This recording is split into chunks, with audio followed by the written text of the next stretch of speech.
الحمد للہ والصلاة والسلام علی نبی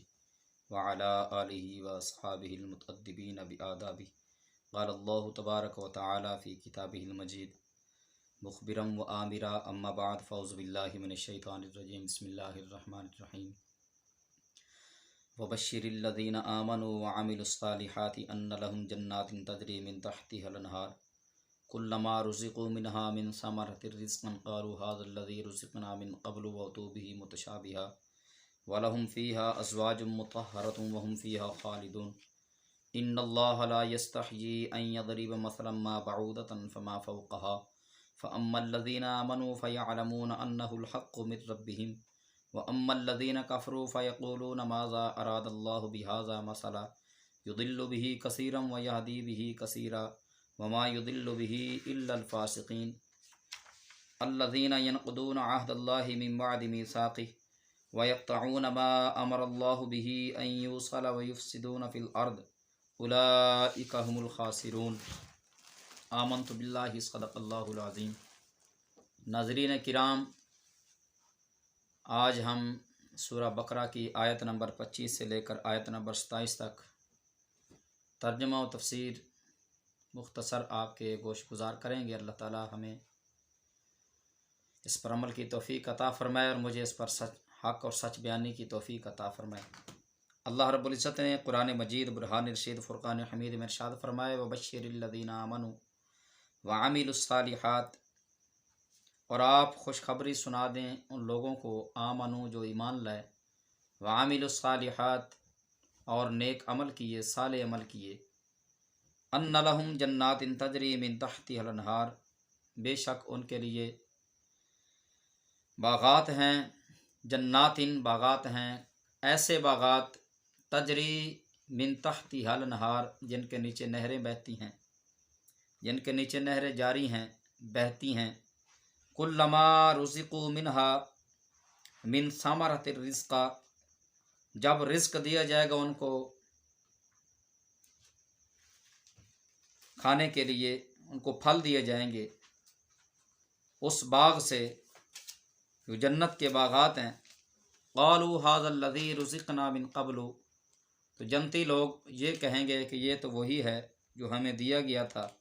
من قبل اس سے پہلے، وَأُتُوا بِهِ مُتَشَابِهًا اور ان کو دیا گیا تھا اس سے ملتا جلتا، وَلَهُمْ فِيهَا اور ان کے لیے اس میں، کس میں، جنت میں،